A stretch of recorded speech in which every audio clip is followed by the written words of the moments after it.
So how have you been besides exhausted? Congrats on the nomination. Thank you, thank you, thank you. You have had quite an exceptional couple of years. Yeah, it's been amazing. My Yeah. first major interview was with Earl Calloway at the Defender. Oh, That was like wow. my first big article. Went and bought every copy possible at Walgreens. Right, right, right. Well, Passed you them and out I to the went. family. So talk to me about, what the past couple of years have you enjoyed an enormous amount of success on different levels, whether through your art, through your spoken word, through writing for the Netflix documentary, to books. What has the past few years been like, especially achieving some of these things in the middle of a pandemic? It's just been blessing after blessing. I wake up thanking God, just amazed at how far the journey is taking me. As a poet, like it's incredible. I started out with these big dreams, and to be living in them. I've always had moments over the years where I was able to just be super grateful for the incredible thing that was happening at the time, and Right. being part of historic moments. And I was just telling I was talking with Amari Hardwick earlier, and I was telling him it's amazing to be doing, to have been at the art form for so long, for decades at this Right. point, and for it to feel like the beginning. Like Mm, it's incredible. Like yeah. it's like it feels like like I'm just getting started, which is incredible. So, I mean, between Catching Dreams, which was nominated for a Grammy, Genius, the Kanye documentary, which is now nominated for an Emmy, it's been, I've done some amazing things. Like this year, I performed at the Vice President's residence for the Right. first Juneteenth event. I was the halftime entertainment at Madison Square Garden for Martin Luther King Day for the Knicks game. Been on some TV shows. It's been a lot. It's been Yeah. incredible, and yeah, it's just amazing. It's amazing. Yeah. I remember it was January 5th, and I told Tari, my wife, I said, man, it's the 5th of January, and this is already the best year of my career. Mm, 5 days into the year, that's dope. it's been one of them. It's interesting because I remember when I started out as a performer doing poetry, spoken word. Another poet, Kahari Beyond, if you know him, Yeah, of course. he told me, he said, Danielle, don't ever let anybody put you into a box. You're not just a poet. You're a Right, writer. You're creative. right. Write about whatever. You don't just have to write about poetry. Because I had pigeonholed myself into a certain box initially. And I always look to people like you to see how that can expand into so many different horizons and different things and worlds that you may not have anticipated. Did you anticipate, screenwriting and all these other things when you started doing spoken word?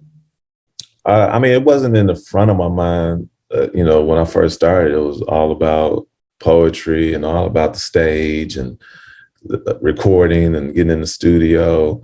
But then as time went on, it was absolutely like, oh, I have an idea for a play. I have an idea for a movie. I want to act. I can put my voice on commercials. That's called a voiceover. Oh, okay. Mhm. I had no idea. So it's, things just kind of naturally progressed, and I was exposed to different ways of expressing the creativity, which was it always was a surprise, but at the same time, it always kept it fresh and Mhm. just curious as to what could happen next. So absolutely, in these days, my mind is, after Yeah. all the experience, my mind's definitely like, okay, what can I do next? Okay, I'm in music mode, so I'm working on this album right now, which is coming out in September, by the way. Then I'll get into book mode and write a novel. I do a lot of work with the Grammys. I'm a trustee, national trustee with the Recording Academy, and I may have to write a proposal, which is I'm sure we'll get into it, but like Yeah. with the new category, I sat down and wrote a proposal. I sit down and write speeches for graduations, commencement speeches. So it all varies. I've always prided myself on saying I'm a poet, but when you even strip it back a layer further, I'm a writer. I'm a writer, and which I'm super proud of, and it's a blessing. Mm-hmm. Mm-hmm. Well, I want to pivot right to that conversation. You talked about being a trustee for the Grammys and first time a poet, spoken word artist has ever even held that position. Can you tell me what your role is with the Grammys? Yeah, I back up a little bit. So I became a member about 8 years ago. I didn't know there was membership, so they approached me like, "You ever thought about being a member?" I was like, "There's membership." A couple of years go by, and they was like, "You ever thought about running for the board?" I was like, "There's a board, like what's that about?" So then I ran for the board, and I started out as a governor, and then after being there for a couple of years, it was like, "Man, you ever thought about running for a higher office?" I'm like, "Man, I just got here, Right. I don't have any idea what I'm doing. I'm trying to figure it out." But I was starting to catch a rhythm and started finding confidence with being on the board, being surrounded by some of the most amazing creatives and music makers in the business. And then I just found my voice in the room and started throwing out ideas like, what if we do this? What if we do that? And so I decided to run, and then I became president. So with the Recording Academy, there's 12 chapters, and I became the president of the Chicago chapter, which is really the Midwest chapter. We cover the whole Midwest. And in the history of the Recording Academy, I was the first poet to ever hold a president's seat. So from there, I ran for national trustee, which is the seat I hold now, and I'm the first poet to hold a trustee seat. And to give you context, like Yolanda Adams and Bun B are Texas trustees. Rico Love is a Florida trustee. Omos Keith and John Legend are LA trustees, and myself, I'm a Chicago trustee, and it's like 41 of us that make up the board. And so it's the first time a poet has had a voice, or somebody from the poetry community has had a voice in the room. So, we work on different things. I'm like, okay, that's great. But hey, y'all, this spoken word category, man, we need to talk about that, I want some love. we need some love over here. So yes, over the past 6 years, from when I first started with the board, I was very adamant about making sure that the spoken word category was put in the right place, because as it stood, the category included poetry, audiobooks, and storytelling. So the audiobooks, they dominated the category. So you have, politicians and celebrities who put their memoirs out and they create an audiobook, and you have these big names that would just swallow up the category. So I'm still amazed, but I was nominated this year, and I was nominated alongside LeVar Burton, Don Cheadle, Dave Chappelle, Mir Suleiman, Barack Obama, and Jay Ivey. And it was That's amazing. not bad company. It's not bad company at all. I tell you. So yeah, it was amazing to be nominated in that, with these incredible men, Black men, but it was still comparing apples and oranges. Right. So like this year, Don Cheadle, his book, he did an amazing book about John Lewis. It won Best Spoken Word. Last year, Rachel Maddox won Best Spoken Word album. Even before that, Michelle Obama's book won Best Spoken Word album. I was like, okay, y'all, that's amazing. Let's award them, but that's not the art form of spoken word. So I wrote a proposal, got a lot of support behind it, submitted it, we voted on it, and it passed. So now audiobooks is in its own category, and the poets, for the first time, we have the Best Spoken Word Poetry Album category, which means poets will be nominated which means poets will be bringing home Grammys for the Yes, first time in history. So, because Maya historically is the only poet to ever win, everyone. and Dr. Maya Angelou, let me pay my Mhm. respects, Right. and so it's amazing because I mean the poet, you know, we all do the work that we do, Right. but yeah, this amazing platform that'll put more eyes and ears on the work that we do. And the So art form. in Absolutely. our form, yeah. So super proud of that one. We need to do something like that with we always say with the dance music category because it's Mm. electronic and in its house. But House, yeah, those are very different. two different, we always kind of get drowned out by like the bigger EDM acts, but the house music component is so different and separate. So maybe that, fingers crossed, one day. Yeah, yeah, yeah. I know Terry would be happy. Oh He's been God, big shout out to my brother DJ Terry Hunter. Yeah. I gotta ask, I've been asking everybody from Chicago if what they think about Terry's collab and remix of Oh, the Beyonce track. incredible! It's incredible. I mean, it makes sense. It's incredible, but it makes sense for us. Like Chicago's always been the center of the culture and soul. And it's no disrespect to any other market, city, community. We love you all. Chicago loves you all. But it's just something special about Chicago and the art that we create and the creators that come out of the city. Is just something Yeah, in the air, something in the water. It's something.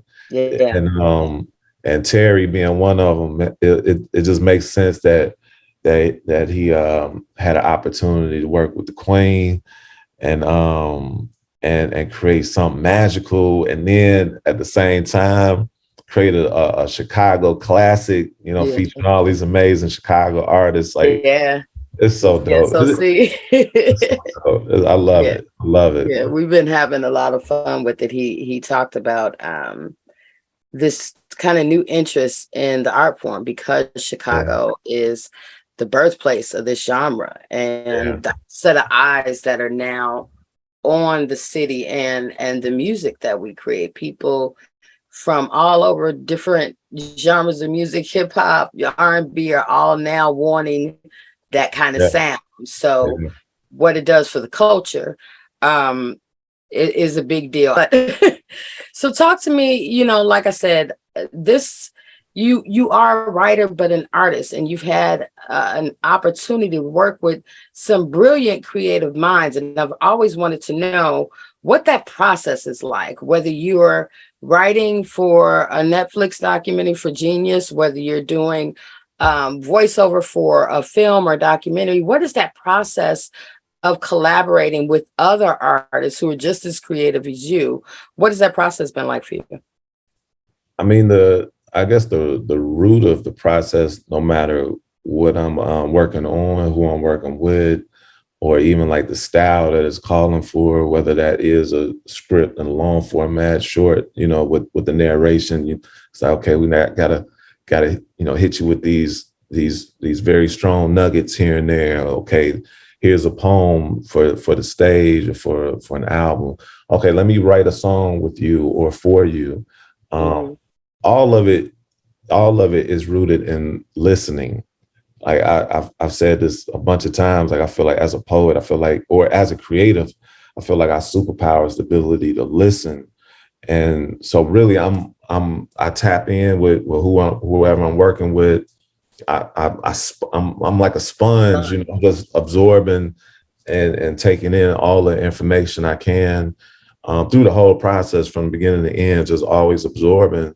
But then I'm listening and saying, okay, what does this call for? Where are we going? What is my heart saying? And it's trusting your instinct and your gift as well. And it's really like that.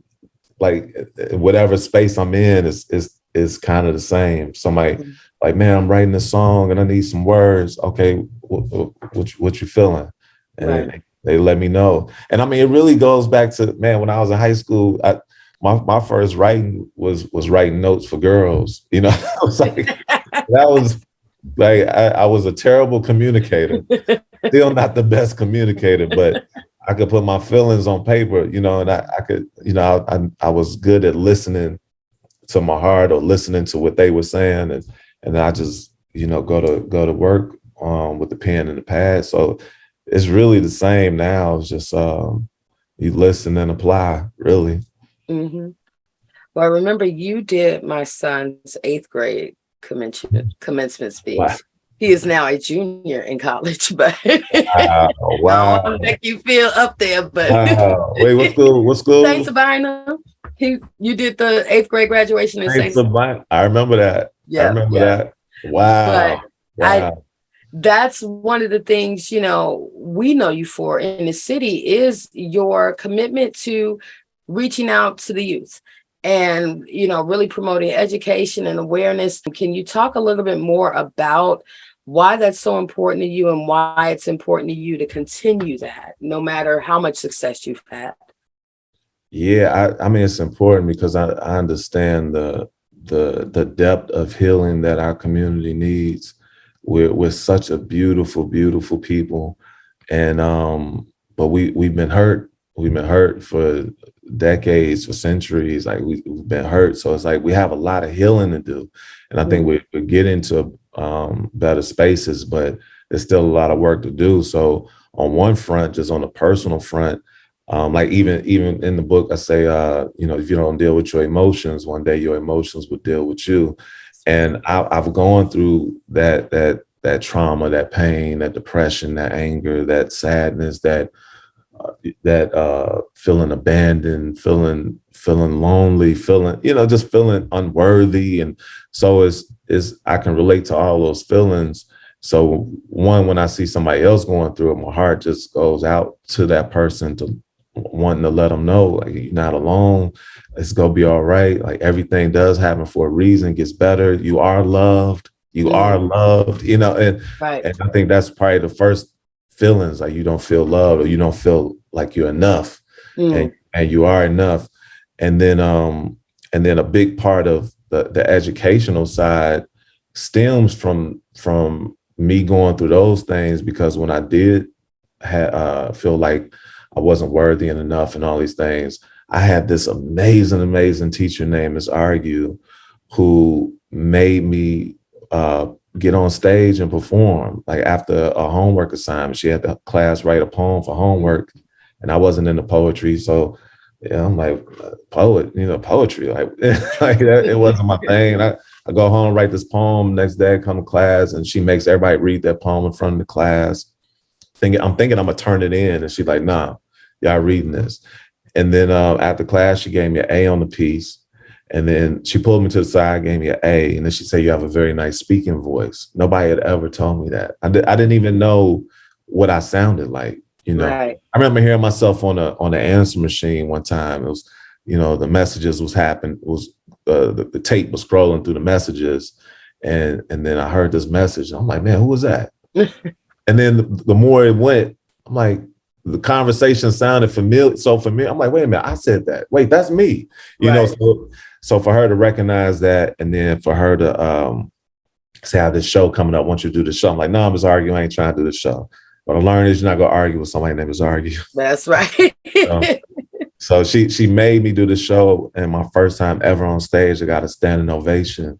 And in that instance, like my life literally changed, and I went from this broken kid who felt invisible and unheard and unseen to, oh wow, y'all see me, y'all hear me, man. Miss Argue, when's the next show? When's the next show? Like I need this feeling again. So knowing the impact, the direct impact that somebody older who cares and who can see something in you that you might not be able to see. No, like going through that Yeah. experience, man, I can't help but just want to give that back. Like, Yeah. so if it's in a school, if it's, talking to some, young poets coming up, and not even just poets, just anybody, like man, I'm going through this. I'm like, well, Mhm. I'm no expert, but I can tell you what I went through, and maybe it might inspire something, or shed some light on new perspective, and just let you know, like, it's gonna be all right. Yeah. Everything's gonna be all right. And I think that's something that you have been able to do with all of your work is kind of bridge those generation gaps and bring it together in a way that's not preachy or, kind of down your throat. And even when you're writing for like a genius, it's still very poetic. The story was still very poetic in how you told that story. Do you think because of your personal relationship, I went down memory lane with all of y'all in the, in the documentary, being at some of those clubs, I just remember, but do you think Yeah. having that personal connection to Kanye, to Cootie, allowed you to tell the story in a way that really brought the emotion out of it? Because I had a very emotional reaction to watching Genius. Yeah, it absolutely helped. That was probably the biggest advantage to this moment was being a part of, almost the whole story, from Mm-hmm. being part of that Chicago Renaissance that was happening in Yep. the 90s and then moving to New York. Cootie was the one who really encouraged and pushed me to move to New York after doing Def Poetry. He's like, he had just moved. He moved like, I think he got out there like I think it was like now, like August of '01, and I was taping Def Poetry in October. And he just Mm, happened to be there, him and John Monopoly and some other folks from yeah. Chicago, B. Cole. And then from there, he was like, man, you need to move out here. You do well out here. So I moved to New York in '02. And when I get there, I land right in the middle of, the the calm and the storm. I was Right. like, right, I just landed right in the middle of everything that was happening. And coming with, all my experience from Chicago and being on Def Poetry. So I got that under my belt. And then I get there. And I think like 3 weeks after I moved is when Kanye signed his record deal. So I was literally there for the whole, seeing him uh, uh, not get the love that we felt he should get. Right. Just hearing his music and knowing that this dude was the one, and just being in the room. So like even when for example, when in part two or in act two, when Cootie's talking about Kanye got in the accident, Mm. he called him up and he was rapping to him. Like I was in the car with Cootie, he so when we were calling those moments, I'm like, man, nah, bro, remember Right. like Right. like Right. he called you and he rapping to you and you turn to me like, man, this dude ain't supposed to be talking and he rapping right now. He's rapping through the wire. He's like, he Right. ain't supposed to be talking. He rapping. And I'm like, damn, that's crazy. Mm-hmm. And then he was like, man, he hung up. He like, man, he just said he need me out there tomorrow. He need me in LA. So I'm going tomorrow. So for me, like, nah, Cootie, you said this. This is how I went. Right. So to be in those moments and to be I mean, I wouldn't say a fly on the wall because I was a part of the moment, but to be there, be present, it absolutely helped. And because I remember how I felt, like Mm. I remember how I felt. So it was, I mean, it was an advantage to us all because me being a writer, it's like, okay, I'm there in the moment, but you have a writer there in the moment. You have somebody Right. who's documenting, who's The natural kind of storyteller. yeah, so it's like I'm there, and for the past 20 years, I've been telling these stories. I've Yeah. been telling these stories of about Never Let Me Down and getting on the record with Jay-Z and Kanye, and then I get out there and telling the story about me giving John Stevens the name John Legend, John and Legend. it's like I was there, like I was a part of it. So when Cootie was the one who called me about Never Let Me Down. And he was like, man, Kanye got this record with him and Jay-Z on it. And he want to put a poet on it. I told him he put J. Ivy on. I'm like, man, stop playing. I'm like, that Right. ain't funny, dog. I'm like, that ain't funny. So I ended up getting on the record, but then almost 20 years later, when it was finally time for Genius, and me and Cootie, that's my running buddy. We kick it all the time Mm-hmm. and talk all the time. But when it finally came time for Genius, he hit me up one day and he was like, man, he's like, we finally about to do it. He's like, I want you to be the lead writer. I'm like, man, bro, I'm like, thank you. Let's go. Like Yeah. that. It was like, it was like, man, thank you, let's go. And then from there, it went back to the listening. Now I'm absorbing, and now we reminiscing. We having these long conversations. We on the internet researching. We looking through. They had Cootie shot over 500 hours of footage, so there was plenty, plenty of just footage and information. Just just go back through. Just plenty of memories to dive back into, and it was just an incredible experience. And I'm happy that the world is being able to live it with us finally. I think what I loved most about it was I knew so many of the people featured, but people like you, Cootie, John Monopoly, Kanye, I don't think people understand how much work you guys put in before success came. Some of us who, were around during that time, we remember seeing y'all out hustling and grinding. And I think it really speaks to what I call that Chi-Town grind.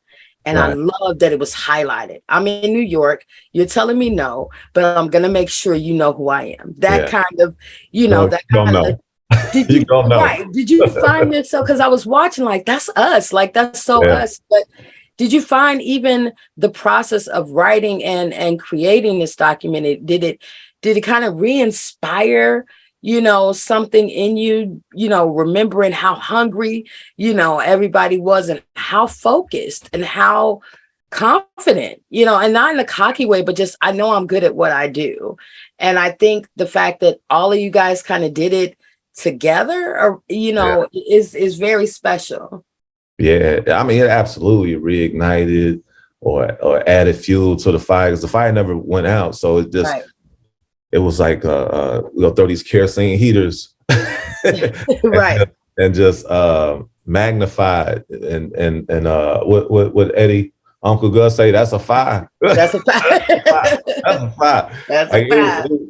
It absolutely just recharge. It was just such a recharge, because on one side you do have that Chicago grind, that Chicago go get it, that Chicago blue collar, Chicago like hustle, go mentality that just is in us all, no matter what it is you do. Then on the other side, we just happen to be doing what we love to do. I love writing, I love performing, I love putting these stories together. Cootie loves filming. He loves being a storyteller. Chike loves being a storyteller. Kanye loves being a storyteller and rhyming and making music and creating things. So it was like, so we had that grind, but then at the same time, and Chike, shout out to Chike from New Orleans, but we adopted. But it's like, we had that grind, but then at the same time, big shout out to Danny Sorge and from Channel Zero and definitely Monop and everybody, so it's like we had that grind, but we doing what we love to do. So a lot of times what we would tell people is that it almost felt like it didn't feel like work, because we Cootie said all the time, he's like, man, we was just kicking it, like we were just having fun, like, and then like going back and looking back at the film and looking and reminiscing and working on this, it was like, oh, wait a minute, like we were we didn't realize we were working, like we were just kicking it, doing what we love to do, but it's like, oh, we were putting in work. Like Cootie got over 500 hours of footage. That's a lot of work. That is crazy. That's a lot of work. But then it was just we kicking it off. Hey man, look at this shot I got. Look at this. Oh man, that's crazy. Oh man, listen to this poem I wrote. It was just we just having fun. But it's like, oh no, we were working. And I think that's the biggest blessing of doing what you love to do. Like it's such a gift to be able to do that, and it's something I would never ever take for granted. People ask me all the time, they're like, oh man, what you do? And I'm like, I'm a poet. They're like, oh yeah, that's cool. So what you do? I'm like, I'm a poet. Like, no, I get that, but what you do to make money? I'm like, I write poetry. Like I write poetry. That's my job. And I know that sounds unordinary, you know. So Mm-hmm. so it's like, man, thank God, and we'll keep it pushing, you know. Yeah. Yeah. Well, can you tell me what's I know you're there working on an EP album, not EP. Can you talk to me Yeah. about what's coming?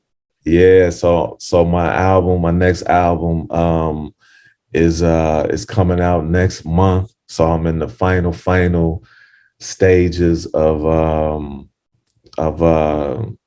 getting it together. I'm so proud of this one. Like, it's, oh my God, it sounds so amazing. Like, Mm-hmm. I was really, so my last album, Catching Dreams, really had me nervous about this project because I had a lot of time and Mm. years to work on that, massage that project. And this Right. one, I've been doing so many other things, like between Genius and then working on the category and doing the stuff with the Grammys, and then just all these other projects in between.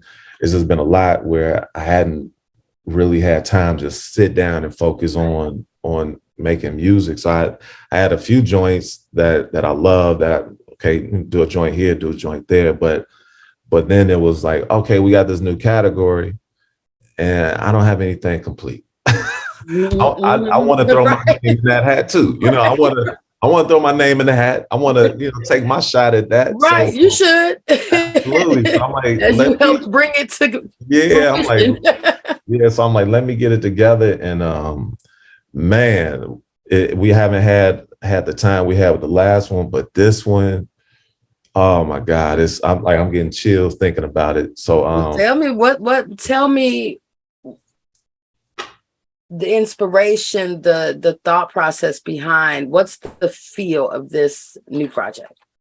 yeah, well, if you get a chance to listen to Catching Dreams, I would say it's the next chapter or the next installation of that vibe and energy and poetry.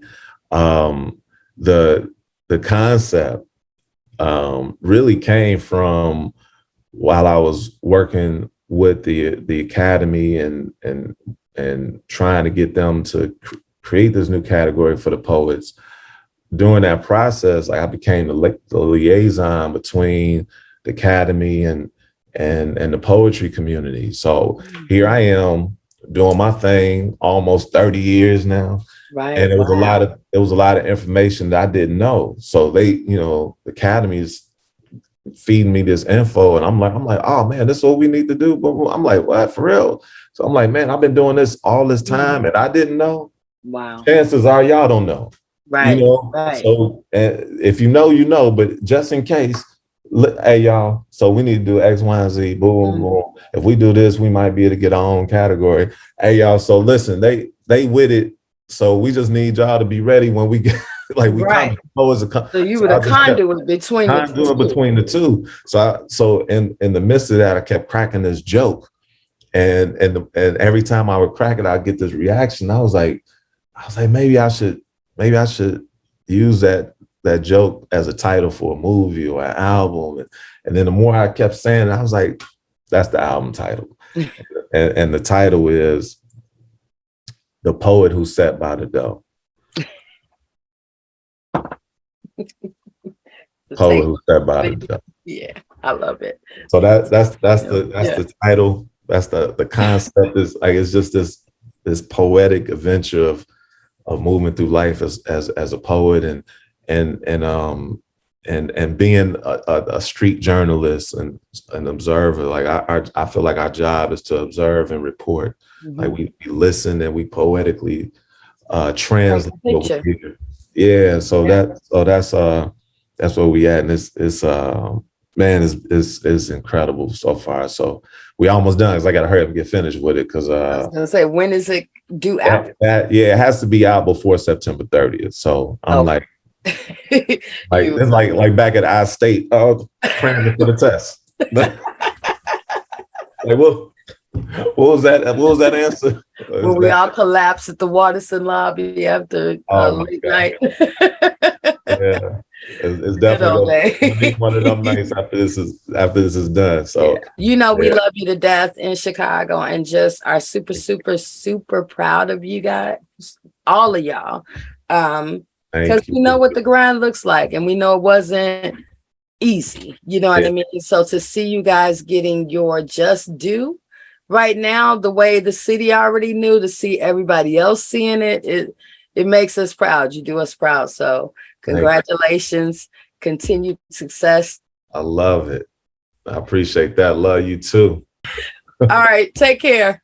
All right, you too. Thank you so much. Much Thank love, you. Chicago Defender. Much Thanks, love. Jay. Thank you. Bye-bye. Peace.